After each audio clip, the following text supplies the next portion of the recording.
Quand je vois Marianne, j'ai comme des frissons à l'intérieur. Je suis toute gênée quand je le vois, là, j'ai des papillons dans le ventre, là, pis ça. Puis à chaque fois que je me couche le soir, je dis « Bonne nuit, Jordan », comme s'il était là. Est-ce que vous êtes toujours amoureux d'elle? Est-ce que vous lui dites? Elle le sent. Je la caresse encore jusqu'à la mort. Ah oui, enfin, je dis que c'est ma chérie, naturellement.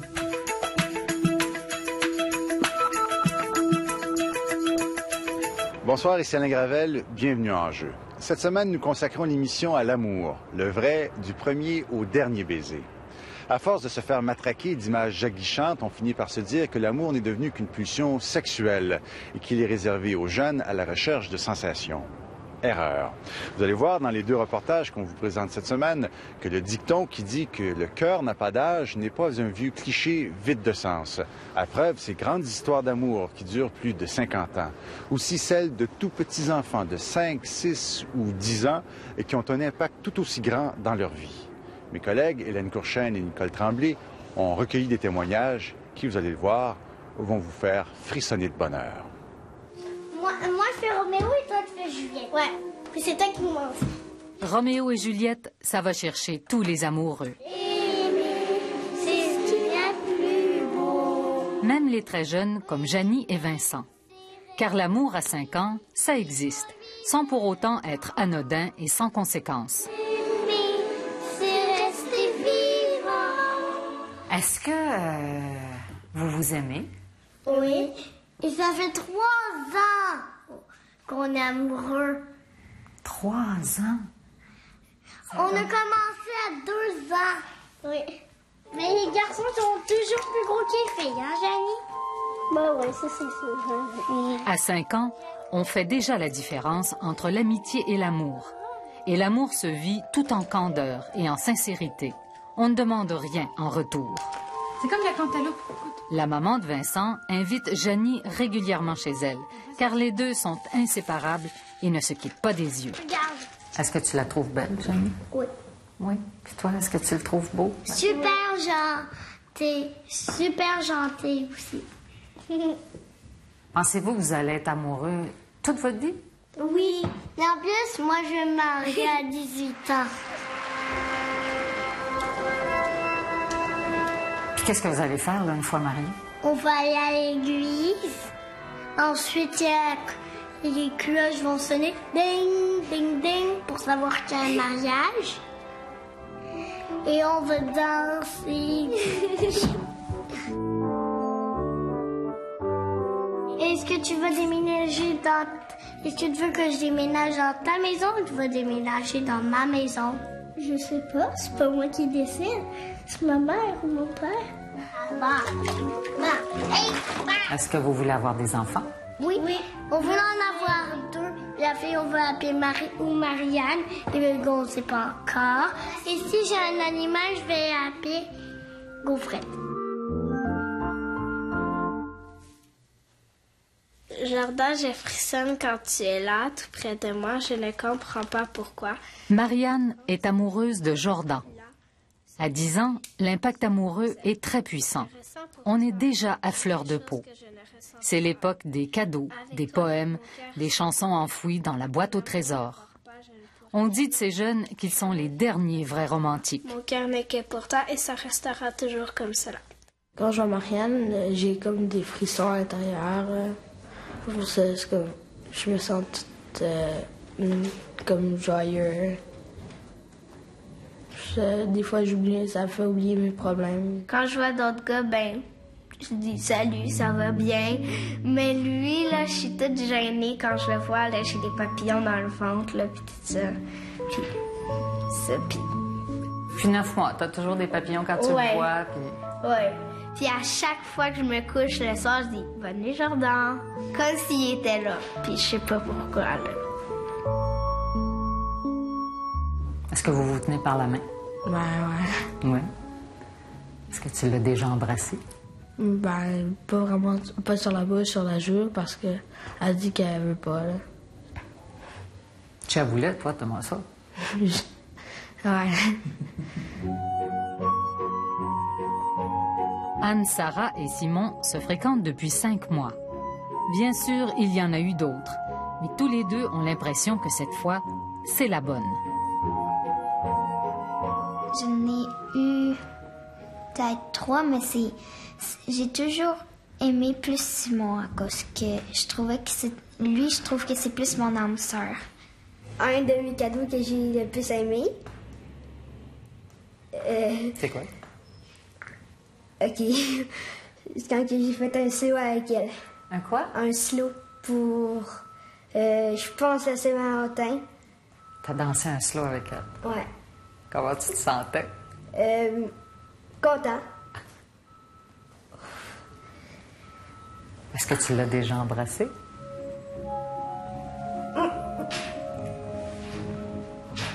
Ouais. Comment tu te sens en dedans quand tu le vois, Simon?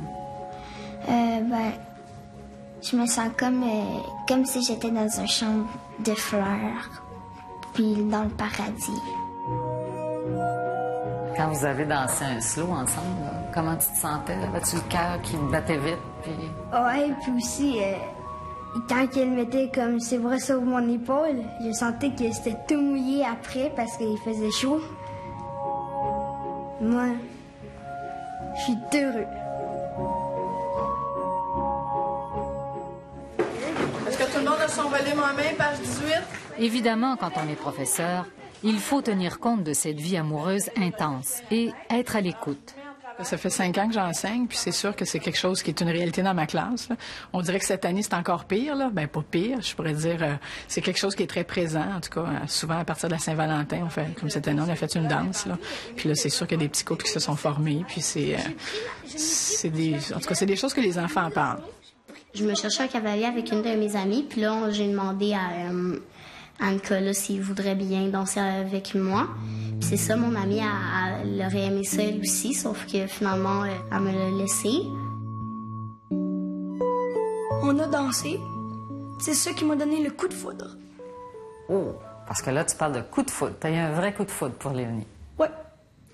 Qu'est-ce que ça veut dire, avoir un coup de foudre? Pour moi, ça veut dire, admettons, Cupidon m'a lancé une flèche. As-tu déjà fait quelque chose en argile à quelqu'un que t'aimes bien, par hasard? Oui. Comme Léonie. Vivre un coup de foudre comme celui de Nicolas, ça ébranle. Toutes ces émotions ne sont pas sans bouleverser la vie dans la classe. Moi, j'ai des enfants qui deviennent, comme en classe, un petit peu plus perturbants. Ils écoutent moins, ils sont moins concentrés, sont moins attentifs. Souvent, les garçons vont avoir tendance à être bouffons. Ils me feront rire les petites filles. Puis là, une année, je suis en train d'enseigner, puis là, ça commence à rire, puis là, je sais pas pourquoi. Puis je suis obligée d'intervenir par rapport à ça. Auprès d'élèves qui, d'habitude, je les vois pas. Ils sont vraiment des enfants qui dérangent pas. Et là, vous vous doutez que... Ben, à un moment donné, j'ai comme fait le lien, là. Puis toi, Léonie, tu as déjà fait quelque chose à Nicolas? Un genre de coffre en pâte à sel en forme de cœur. T'as ça à l'école, même si Nathalie veut pas que vous ayez des choses de la maison à l'école. Comment ça se fait? C'est pas de ma maison, c'est pas de ma maison, c'est celle de... Tu l'as eu à l'école puis tu l'as gardé. C'est ça. Si je te demandais de le ramener à la maison, est-ce que tu voudrais? Non. Pourquoi? Parce que ça me tente de garder ici. Tes parents, qu'est-ce qu'ils disent de ça, toi? Ils disent, fais ce que tu veux, mais s'il te plaît, pas sur la bouche.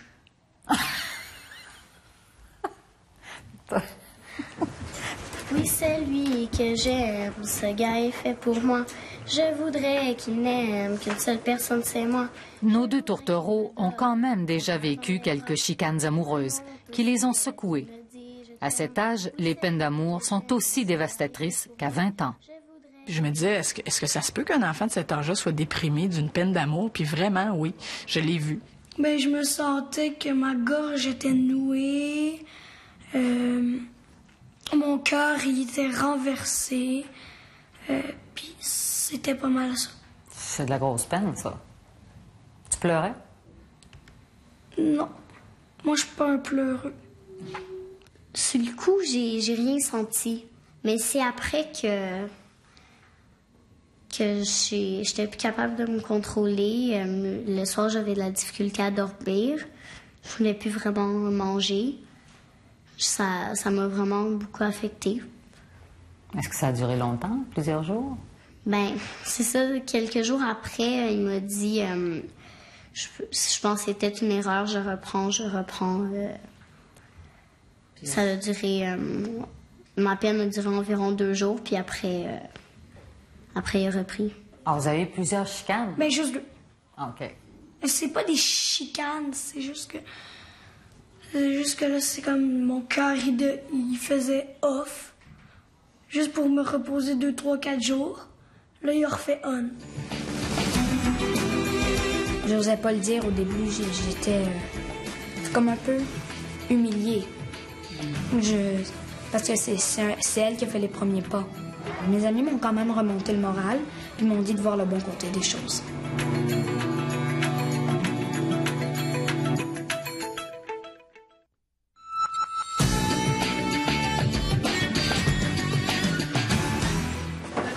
On est à la veille des grandes vacances d'été.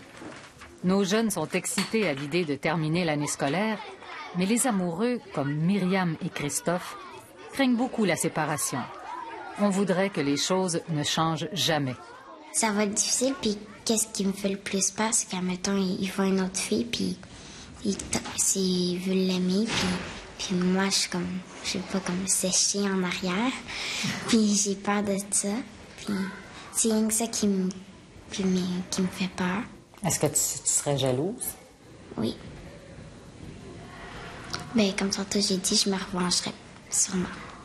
Et si jamais, là, elle tombe en amour avec un autre? Oui, ça me ferait de la peine. Beaucoup de peine? Pas mal, ouais. Est-ce que c'est arrivé que vous ayez cassé à un moment donné? Ben, mon ami une amie d'elle avait dit à un de mes amis de me dire qu'elle avait cassé, mais c'était même pas vrai. Fait que là, j'ai arrêté de l'aimer pour rien. Puis là, elle m'a dit qu'elle avait même pas cassé, fait qu'on a repris. J'ai entendu dire que des personnes qui étaient en 3e année, puis ils sont restés en 3e année, puis là, ils ont 23 ans. Puis ils sont encore ensemble. Ouais. Est-ce que tu les trouves chanceux?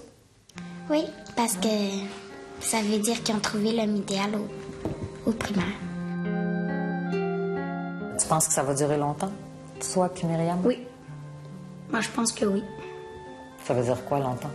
Longtemps, là. Pour toute la vie. Catherine et Vincent espèrent eux aussi que l'amour sera éternel. Et ils peuvent en témoigner. À 12 ans, ils s'aiment depuis déjà 5 ans.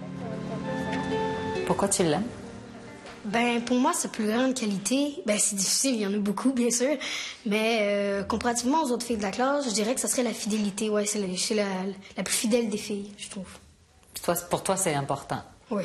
Ben, je me sens bien, là. Je me sens qu'il y a quelqu'un qui m'aime puis qui veille sur moi, puis je pense que c'est après ça, là. Est-ce que tu lui dis que tu l'aimes? Oui. Et vice-versa? Oui. Oui. Est-ce que vous avez arrive de vous embrasser? Oui. Oui. Puis les parents, qu'est-ce qu'ils disent?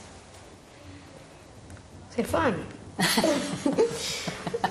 Comme ça? Parce qu'à propos des baisers, ben, de toute façon, dans la plupart des classes, les couples se sont déjà tous embrassés. Même après 2 jours, ils se sont déjà embrassés. Cette année, pour la première fois de leur vie d'écolier, Catherine et Vincent n'étaient pas dans la même classe. Une séparation qu'ils ont vécue très durement. Toi, comment t'as réagi, Vincent? J'ai pleuré. Parce que la plupart de mes amis aussi n'étaient pas là. Tu te sentais tout seul? Ouais, mais j'avais quand même d'autres amis qui étaient là. Je pouvais compter sur eux.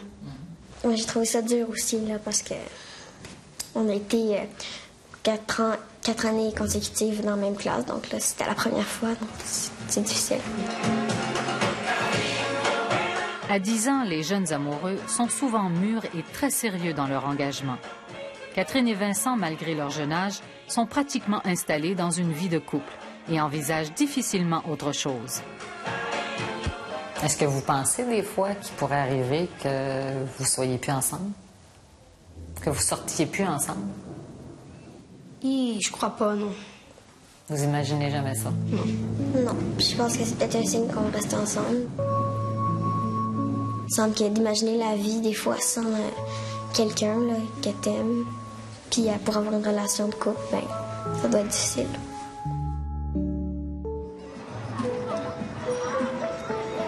Pourtant, là comme ailleurs, il arrive que la rupture soit inévitable.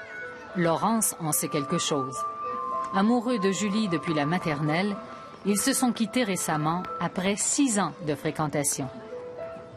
À la maternelle, est-ce que c'était un coup de foudre? Total, oui. Je sais pas pourquoi, mais on dirait que on s'est comme un peu tanné. Peut-être parce que ça faisait trop longtemps? Oui. Peut-être parce qu'on n'avait plus rien à se dire. J'osais pas le dire au début. J'étais comme un peu humiliée. Parce que c'est elle qui a fait les premiers pas. Mes amis m'ont quand même remonté le moral, puis m'ont dit de voir le bon côté des choses. C'est quoi le bon côté des choses? Ben, c'est que je vais avoir plus de temps pour moi, j'aurai du temps pour réfléchir, des affaires comme ça. J'ai décidé d'attendre d'être un peu plus âgée, je sais pas, peut-être secondaire 2, 3. C'est peut-être trop, 6 ans, quand vous avez cet âge-là, de rester ensemble pendant aussi longtemps? Ben, j'en ai aucune idée, j'ai jamais vécu d'autre chose. Alors, c'est ça, j'ai l'intention de me retirer un petit peu, puis de faire un autre grand retour. Laisse passer la lumière et la chaleur pour produire le soleil. 12 ans. Là, les choses se compliquent. On commence à être un peu plus conscient de soi. On a peur du ridicule. L'influence du groupe, de la gang, est forte et dicte souvent la conduite. On tombe en amour plusieurs fois et pas pour longtemps. Charlotte, est-ce qu'en ce moment, tu es amoureuse d'un garçon? Oui. Oui? Oui. Vous êtes en couple? Non, parce que lui veut pas sortir avec moi. Ah, comment tu vis ça? Ben, je lui ai demandé de sortir avec moi. Ben, j'ai demandé à Corinne de lui demander au téléphone. Fait que là, parce qu'on peut faire des conversations à 3. Fait que là, moi, je suis sur le fil. Sauf qu'elle a parlé avec Nicolas, puis Nicolas, il sait pas que je suis sur le fil. Fait que là, elle lui demande. Puis là, il dit soit oui, soit non. Puis là, après, elle lui demande pourquoi. S'il dit non. Fait que là, il dit pourquoi. En tout cas, puis moi, dans le fond, je sais tout, là, parce que je suis sur le fil. En tout cas. Mais alors, pourquoi, d'une part, pourquoi toi, tu lui as pas demandé directement? Parce que je suis trop gênée. Est-ce que tu en as une en vue en ce moment, mais que tu n'oses pas lui dire? Ouais. Puis pourquoi tu n'oses pas lui dire? Parce que je suis gênée. J'ose pas dire parce que j'imagine la réaction. T'es malade.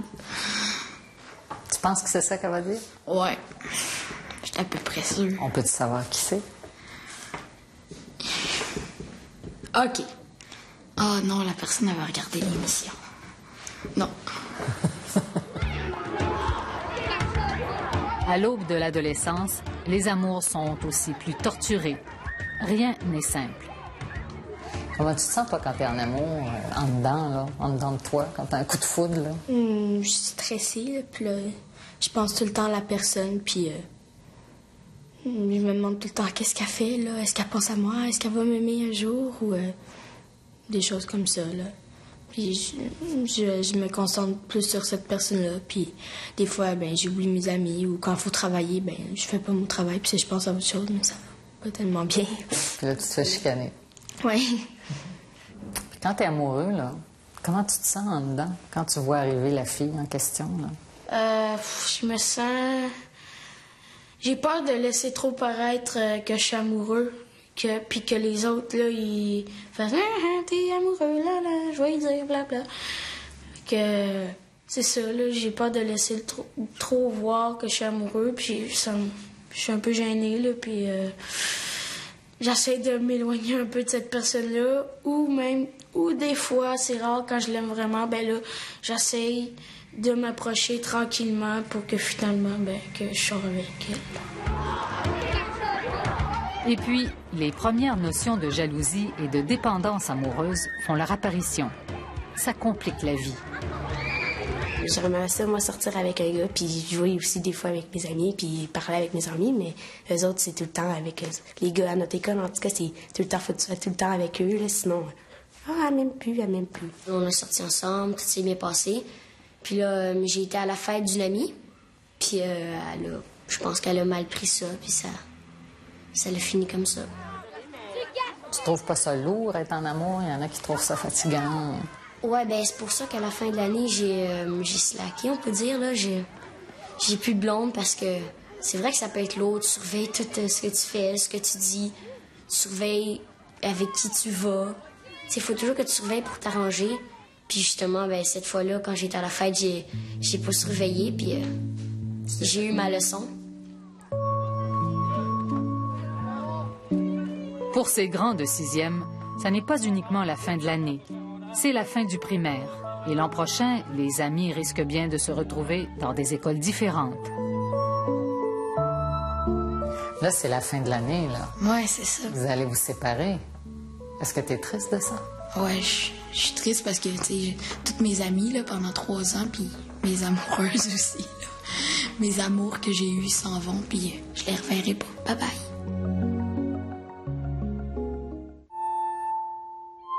On dit souvent qu'on n'oublie jamais son premier amour. L'histoire risque bien de se répéter avec Gabrielle et Xavier, qui, à 5 ans, ont déjà une histoire tumultueuse qui a commencé de façon torride. Elle m'a sauté dessus. Comment est-ce qu'elle a fait ça?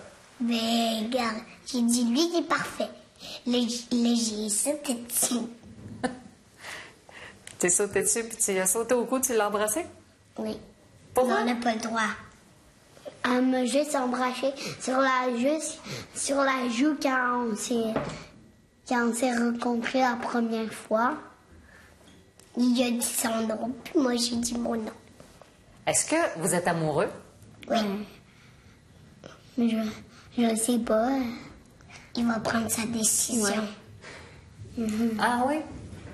Mais est-ce que ça faisait longtemps que vous étiez amoureux avant? Ben oui. Puis qu'est-ce qui est arrivé? Ben, Charles me dit que Xavier était plus amoureux, puis il est amoureux de Sarah. Pas de Sarah, mais de Sabrina. Mais elle veut pas, fait que je peux devenir son amoureuse. Avant, il me faisait des dessins, mais là, il en fait juste à Sabrina. Mon cœur, il battait très, très, très fort. Ah oui? Oui. Puis là, aujourd'hui, c'est plus comme ça? Non. Est-ce que vous voulez un jour vous marier? On voulait quand on était amoureux pour de vrai, mais là, j'ai annulé ça. Est-ce que tu vas te trouver un autre amoureux, toi? Ben, pas vraiment s'il décide, là, d'être encore mon amoureux, mais s'il décide que non, ben, je vais me trouver un autre amoureux.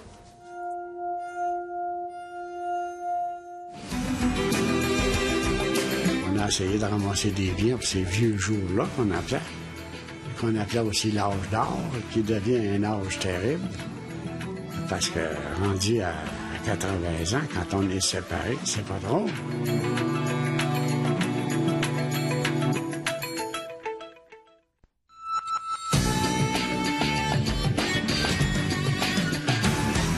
Faire durer son amour n'est pas une mince tâche. La vie moderne d'aujourd'hui a tout pour nous étourdir. Mais les grandes histoires ne se perdent jamais dans les tentations de toutes sortes. Malheureusement, quand la maladie se déclare, comme nous le racontent Hélène Courchaine et Nicole Messier, le temps force parfois de grands amoureux à se séparer, mais il n'empêche jamais le cœur de l'un battre pour l'autre.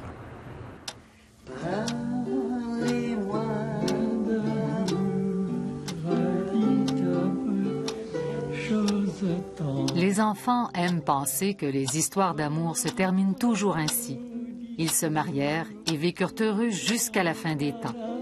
C'est 65 ans que nous parlons d'amour. Ils n'ont pas tort. Après 50, 60 ans de vie commune, bien des couples semblent incapables de vivre séparés. Je vous aime. Oh, c'est très bien. Uncle Nick. Maria et Nicolas Mézé ont toujours été des inséparables. En 1957, ils ont fui leur Hongrie natale pour venir s'installer au Canada. Aujourd'hui, Nicolas a 96 ans. Il n'est pas malade, mais il est vieux. Il entend mal et a besoin d'aide pour se déplacer. Il est de plus en plus confus. Et c'est sa femme qui, à 85 ans, gère leurs deux vies. Est-ce que vous pensez à placer votre mari dans une résidence? Non. Il ne veut pas être séparé de moi. Je sais que si ça arrivera, il mourra. Il ne veut pas être séparé. Maria Mézé est maintenant condamnée à une présence constante auprès de celui qui a longtemps été son amoureux. Ici à la maison, je suis toujours avec lui. Quelquefois, je vais pour acheter quelque chose ici environ. Mais il me cherche toujours. Il est comme un enfant maintenant.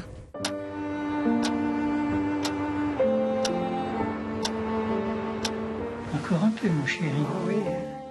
Comment vous réagissez maintenant quand vous voyez votre femme qui dépend de vous beaucoup? Elle est comme votre enfant? Oui, un petit peu. C'est difficile? Pas tant que ça. Non. Non? Non, je l'aime toujours beaucoup. Chez les Lefebvre, c'est madame qui est totalement dépendante de monsieur. Elle a 91 ans. Lui est sur le point de célébrer ses 95 ans. Pourtant, la première fois qu'Henri aperçoit Yolande, c'est le coup de foudre. Je me souviens du chapeau, il avait un joli petit bibi avec de la toilette quand on partait à l'époque. Un rayon de soleil, c'était au printemps. Français d'origine, ils ont vécu une histoire d'amour aussi romantique que le décor de Montmartre, où ils se sont rencontrés en 1936. C'était notre coin. On avait nos restaurants, déjà nos habitudes. Alors on s'est fréquentés comme ça pendant 2 ans. Elle était ma petite amie. Est-ce que vous avez fait un grand mariage? Dans l'intimité. On se connaissait déjà physiquement. Sans enfant, les Lefebvre ont tout le temps pour cultiver leur amour. Elle fait du théâtre amateur, elle chante, lui la suit partout. Ils sont toujours ensemble, sauf pendant la guerre où il est fait prisonnier. Est-ce que vous étiez très romantique? Avec ma femme, oui. Encore un peu maintenant. Qu'est-ce que vous faisiez? On aimait la poésie, toutes ces choses-là. J'aime le son du corps le soir au fond des bois, soit qu'il chante les pleurs de la biche au sabot. Au début des années 60, la situation économique en France les force à immigrer au Canada. Et c'est vous qui parlez avec la voix du corps. Puis, un jour, le beau rêve commence à s'effriter. Petit à petit, dans sa tête, elle perdait la mémoire, différentes choses comme ça. Madame Lefebvre, vous vous souvenez là, de cette mélodie-là? Oui. C'est une valse de Brahms. Dans les années qui suivent, M. Lefebvre voit son amoureuse perdre peu à peu son autonomie.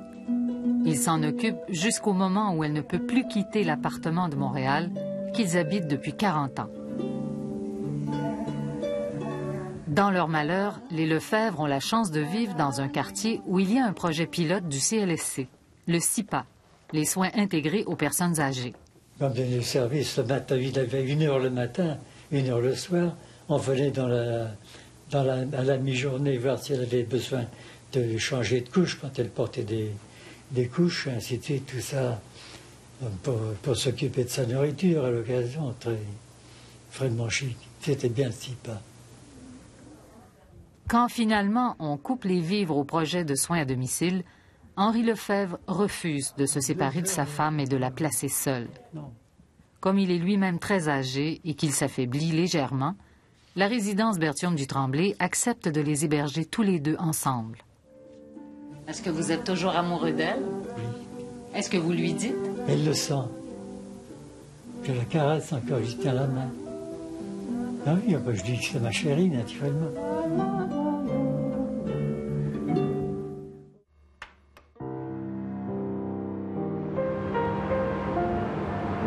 Une vie de 54 ans, 55 ans, ça ne s'efface pas du jour au lendemain. Ça s'élimine tranquillement, mais c'est pas une chose qui s'élimine. Je vous le dis, moi, c'est Dieu. Charles-Aimé Plante n'avait pas prévu se séparer un jour de la femme qu'il aime depuis 1947 et qui lui a donné 4 enfants. Quand vous étiez plus jeune, puis vous imaginiez vos vieux jours, Comment vous imaginez ça? C'est arrose. Ben, on a accumulé, moi j'ai travaillé 40 ans à la même compagnie. Hein. Alors, on a essayé de ramasser des biens pour ces vieux jours-là qu'on appelait aussi l'âge d'or, qui devient un âge terrible. Parce que rendu à 80 ans, quand on est séparés, c'est pas drôle. Depuis quelques années, la santé de Mme Plante s'est dégradée. Il devient évident qu'elle souffre de la maladie d'Alzheimer. J'étais obligé de l'habiller, j'étais obligé de la laver, l'amener aux toilettes, et puis d'aider à marcher dans la maison. C'était jour et nuit? Ah, ben, c'était jour et nuit. Malgré l'aide qu'il reçoit à la maison, M. Plante s'épuise à soigner sa femme.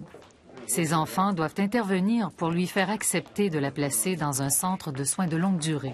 Bonjour, comment ça va, mon trésor? Hein? Après le choc de la séparation, ce sont les visites quotidiennes au centre d'accueil qui finissent par avoir raison de la santé de M. Plante. Il doit espacer ses visites. Moi, je suis ton mari, puis ça, c'est ta fille. J'y vais aujourd'hui, puis je retourne demain parce qu'elle ne rappelle pas. Alors, la maladie est assez avancée. Mais elle vit dans une bulle. Elle est heureuse, elle n'a pas de mal, elle est très, très, très bien traitée. On ne peut pas demander mieux, là. M. Plante a maintenant trouvé le compromis idéal. Un petit logement greffé par une passerelle à la résidence Berthiaume du Tremblay où vit sa femme. Une formule parfaite pour le conjoint autonome ou semi-autonome, mais un concept extrêmement rare. Les chances sont minces pour que Laurent Hardy puisse bénéficier d'un tel arrangement. Pourtant, c'est exactement ce dont il aurait besoin. Moi, je veux ceci, que ma femme soit dans un édifice où elle pourrait être soignée, parce qu'elle demande presque 4 heures de soins par jour, et moi dans l'autre édifice, de façon qu'on puisse se rejoindre. On ne pourra pas vivre ensemble, mais on va pouvoir se rejoindre, et il n'y a pas d'autre solution pour moi. Lui aussi se sent seul dans la maison où il a vécu jusqu'à l'an dernier avec sa femme. Lui aussi a vu son épouse se transformer sous ses yeux. Pour moi, c'était du vieillissement. Tu sais, elle a vieilli puisqu'elle est plus vite que moi. Puis je m'étais toujours dit, ben, elle est plus jeune que moi. Puis les femmes vivent plus longtemps. Elle va avoir soin de moi peut-être un jour ou l'autre, mais c'est pas ça. C'est juste tout le contraire. Hein? Tout le contraire. Alors, de ce que vous aviez envisagé. Oui, ça vous assomme un an. M. Hardy sait que sa situation actuelle ne peut pas durer. À 84 ans, tenir maison seul et aller voir sa femme Éliette presque tous les jours, il va s'épuiser. Il sait aussi qu'il ne peut pas aller vivre avec elle au centre d'accueil Le Bourget. Laurent Hardy constate que les places sont rares dans les centres d'accueil publics.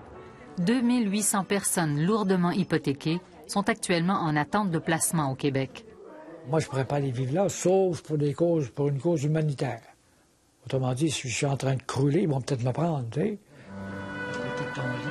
Laurent Hardy n'a pas encore baissé les bras. Il est prêt à tout pour se rapprocher de sa femme. Et moi, il faut que je me calme plus près parce qu'après, on n'est pas pour célébrer notre 50e séparé.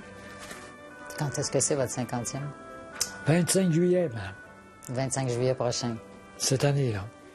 Alors, je ne pensais jamais qu'on serait mal pris comme ça. Mais c'est la vie.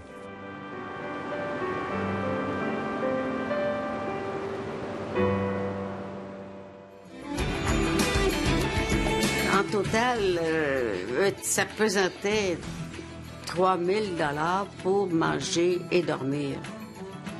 Alors là, je ne sais pas si on déménage.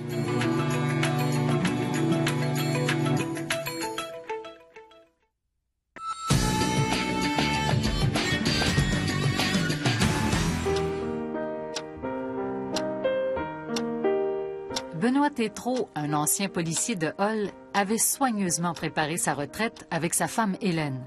Camping l'été, Floride l'hiver. Quand j'avais acheté ma maison en Floride, j'ai dit à Hélène, là, ça va être une place qu'on va pouvoir aller, tu sais, pour nos vieux jours, de faire là. Si t'en vas, vas-tu prendre ton bain? Mais la retraite dorée a vite tourné au cauchemar. Au moment où sa femme devenait pensionnée de l'hôpital où elle avait été infirmière pendant 35 ans, elle a commencé à montrer des signes manifestes de perte de mémoire. C'était il y a 13 ans. Hélène et Benoît Tétrault avaient 57 ans. Quand on s'en allait en roulotte, n'importe où, avec un club qu'on appartient, là, je mettais une carte ici, avec son nom, puis le numéro de la roulotte, puis tout. Si toutefois quelque chose arrivait, ben, quelqu'un, surtout le club, il la connaissait. Il venait de me conduire.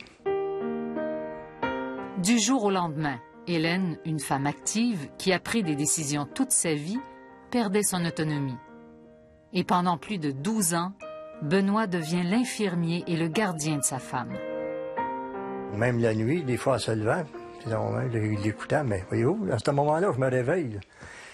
J'écoutais, puis je disais, Hélène, t'en viens-tu, là? Elle disait, ça sera pas long, là, ça sera pas long. Elle était captée, je suis sûr qu'elle était captée.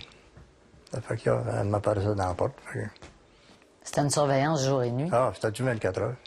Bon, c'est au marché. Puis arrive un moment où il n'en peut plus. C'est avec la mort dans l'âme qu'il place sa femme dans un centre d'accueil situé juste devant l'hôpital où Hélène Tétrault a travaillé toute sa vie. Elle m'a tout le temps dit, un jour, je ne vais pas aller au foyer. Et là, elle est là. Qu'est-ce que ça vous fait quand vous savez qu'elle vous a dit ça puis qu'elle est là? J'ai trahi. Au début de l'hébergement, je pense que c'est un choc émotif en disant, bon, ben mon Dieu, la personne, je la laisse ici. Je pense qu'il y a probablement beaucoup de sentiments. Les gens, ils se sentent peut-être coupables, se sentent, est-ce que j'ai vraiment tout fait? Est-ce que j'aurais pu encore garder la personne? Un conjoint avec qui on a vécu pendant 40, 50, même 60 ans. C'est pas évident là, de se séparer comme ça.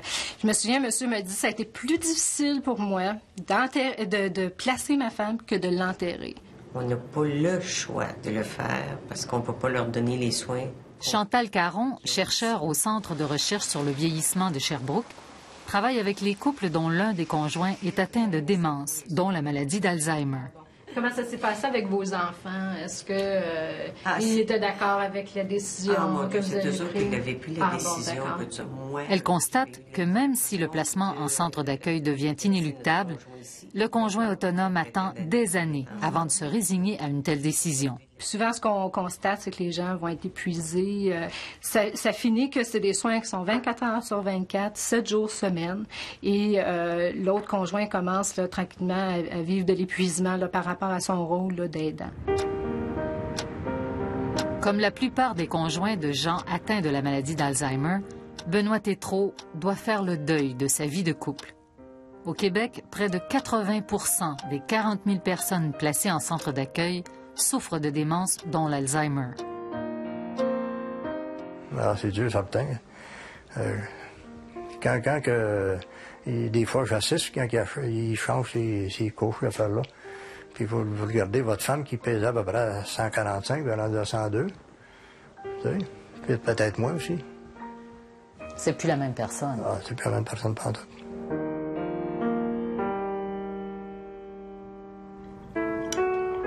Les Meusé, comme les Plantes et les Lefebvre, font partie des 17 000 couples âgés de plus de 80 ans au Québec.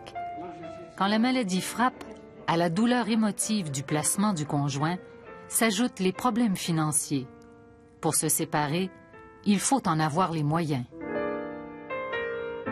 C'est inquiétant. Le jour où je n'aurai plus d'argent, je ferai comme les gens qui se mettent sur le bien-être social. J'aurai payé à l'État suffisamment d'argent pour que l'État puisse me faire vivre. Il en coûte par exemple 2 800 $ par mois à Robert Massé, qui lui aussi a dû se résigner à placer sa femme. Une somme qui paie la chambre privée du centre d'accueil, entre 1 400 et 1 500 $, et le petit studio où il réside, repas compris. Et vous voyez la grandeur de ma chambre. C'est bien possible que je sois obligé un jour ou l'autre de vivre 2 dans la même chambre ou 3 dans la même chambre. Je t'aime.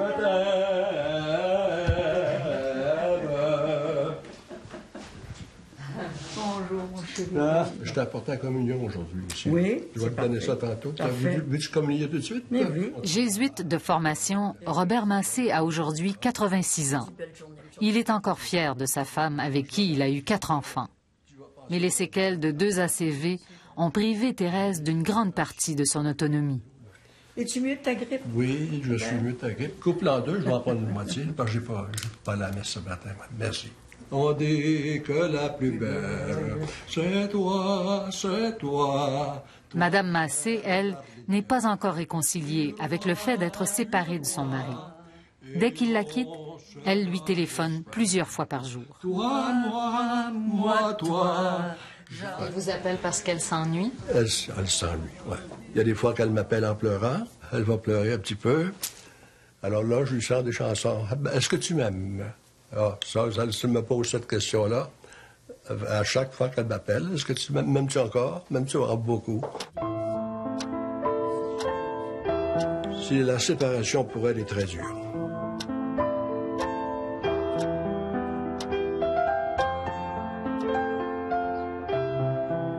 En total, ça pesantait 3 000 $ pour manger et dormir. Alors là, je dis, bon, si on déménage. Depuis que son mari est au centre d'accueil Fernand Larocque, Liliane Richard a dû déménager d'un luxueux 4,5 à un studio pour réduire ses dépenses.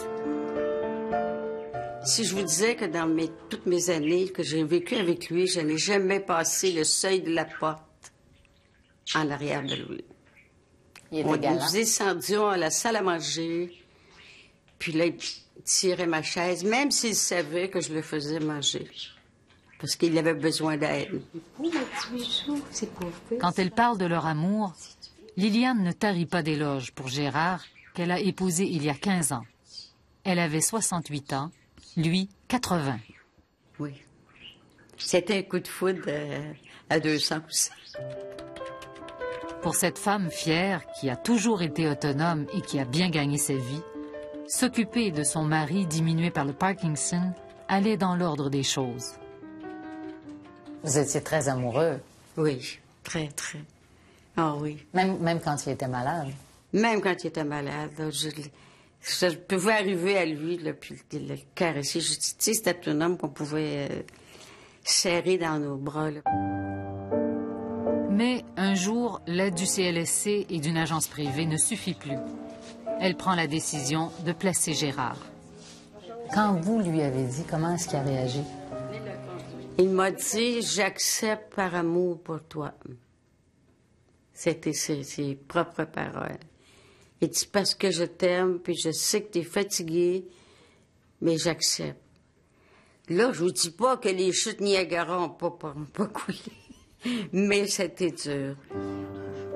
4 ans plus tard, Liliane Richard affirme qu'elle et Gérard sont aussi amoureux qu'autrefois. Des fois, hier entre autres, il m'a dit, sais-tu qu'est-ce que j'aimerais le plus? J'ai dit oui. Dis-le-moi. Et j'aimerais donc que tu viennes me chercher une seule fois pour que tu puisses me jouer une pièce au piano. Sa pièce préférée, c'était Mendelssohn.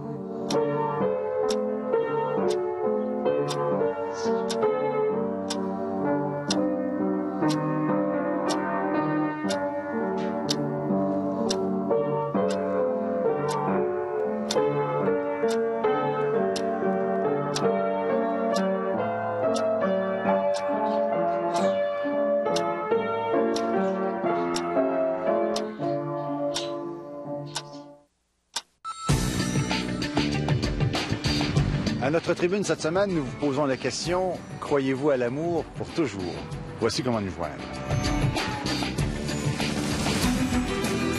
La semaine prochaine, en jeu, l'école de la dernière chance.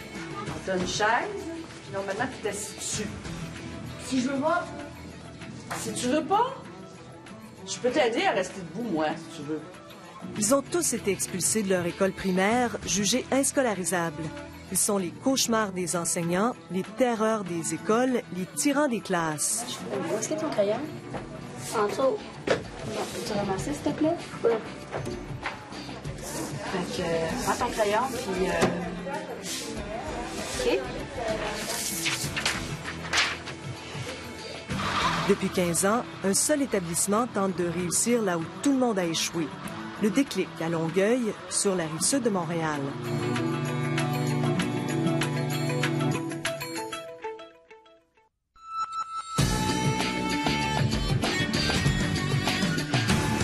On va aller à l'église.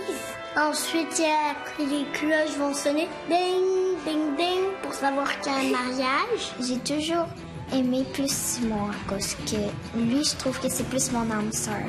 On dit que la plus belle, c'est toi, c'est toi. Merci d'avoir été là. Notre prochain rendez-vous, comme d'habitude, mardi 21h. Au revoir et à la semaine prochaine.